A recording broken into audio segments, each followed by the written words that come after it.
Assalamualaikum dan selamat siang semuanya. Hula halo Besti. Yuk kembali lagi bersama aku di sini, Mama Susi. Ya, di sini lagi gak produksi ya. Ini aku kerja di suatu pabrik di dekat rumah. Alhamdulillah sudah berjalan sekitar 8 sampai 9 tahunan. Itu setelah aku off sih. Dulu juga sebelum aku melahirkan, aku juga bekerja di sini hampir 3 tahun. Ya, suka duka bekerja di pabrik kecil ya seperti ini. Cuman enaknya ini dekat rumah dan aku bisa izin kapanpun aku ada keperluan. Tapi dengan syarat pekerjaanku beres ya.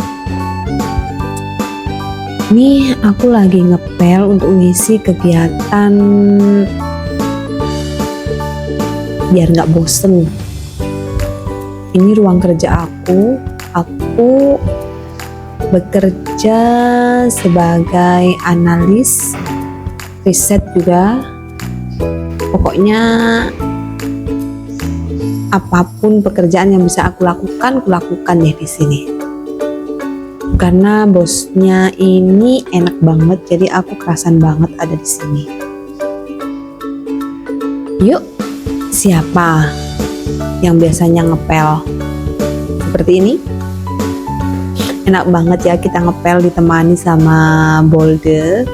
Ini enak banget, ada rodanya dan kita nggak usah nih peres-peres pakai tangan. Tangan kita jadi tetap bersih deh pastinya. Kalian tahu nggak sih ini sekarang ini lagi proses yang efek dari resiprokalnya Trump ya kalau nggak salah. Tuh toko emas di semua toko pasti diserbu orang.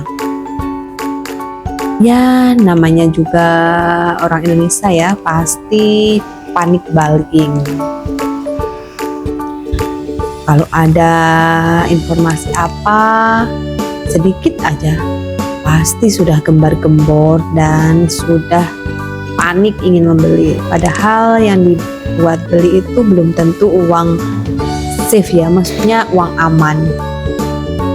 Bisa aja yang dibeli itu, yang dibuat beli maksudnya itu uang yang harus dipakai untuk keperluan sehari-hari. Tahu kan yang namanya emas? Emas itu barang likuiditas. Emang sih dia itu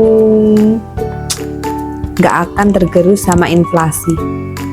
Cuman yang membedakan emas sama uang cash, emas itu gak bisa untung secepat yang kalian bayangkan. Emas itu untung kalau ada masa simpan.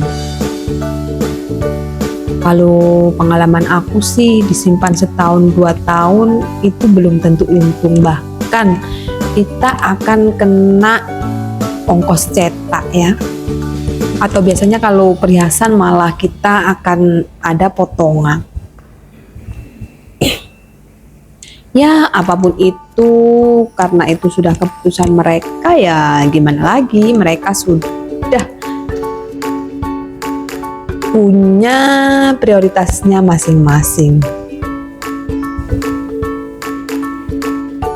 Memang sih emas itu saving heaven, maksudnya dia bisa membuat kita tambah kaya di kemudian hari.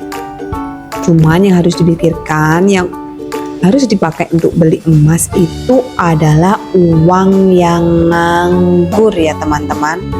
Uang yang gak akan kita pakai dalam jangka waktu dekat. Kalau uang yang dibuat beli emas adalah uang yang mau kita pakai dalam waktu dekat, otomatis akan rugi banget.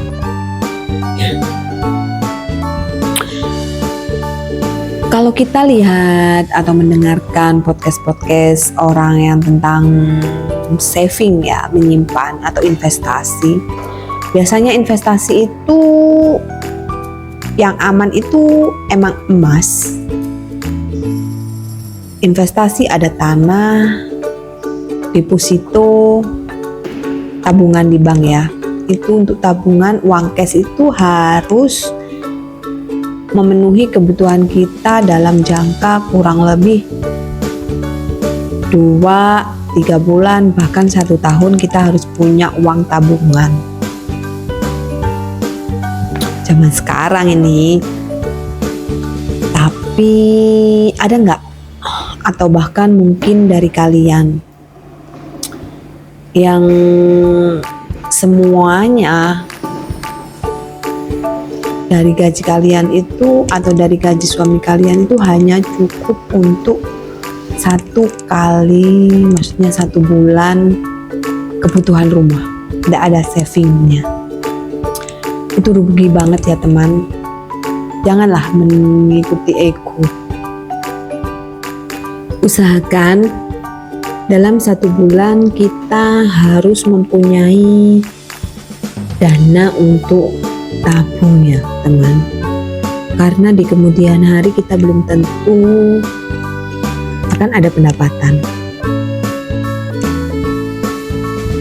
Apalagi kalau seperti aku, kerjanya atau pendapatannya dari pekerja di pabrik, swasta, ataupun dari pekerjaan yang nggak tetap ya. Jadi sangat penting banget untuk memiliki tabungan. Karena dari tabungan itu nantinya kalau misalkan kita sudah nggak berpendapatan, bisa kita pakai untuk memulai bisnis atau usaha kecil yang bisa digunakan untuk menyambung kebutuhan hidup kita. Karena kalau misalkan prinsip saya nih ya, saya berprinsip tidak akan atau tidak mau merepotkan anak kita ke depannya untuk,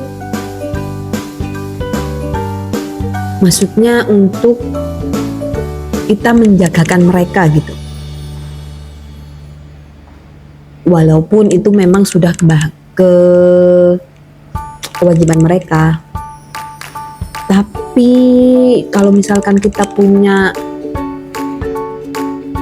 penghasilan sendiri, maksudnya kita bisa hidup sendiri, kita bisa apapun dengan uang kita sendiri, kita akan merasa punya power, gak bergantung sama anak. Karena beda ya, merawat orang tua sama merawat anak itu beda banget.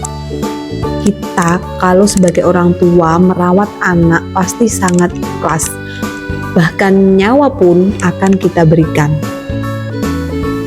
Tapi kalau kita sebagai anak merawat orang tua, tidak akan seperti orang tua yang merawat anak. Pastinya teman-teman paham dong. Hal yang semacam itu kita banyak lihat di sekitaran kita, orang tua yang terlantar hidupnya, orang tua yang ditinggalkan anaknya. Walaupun mereka dirawat satu rumah, tapi ada aja pertengkaran di antara mereka. Jadi untuk mensiasati hal tersebut, kita hendaknya memiliki tabungan teman-teman. Coba deh kita sisihkan mulai dari sekarang dan mulai dari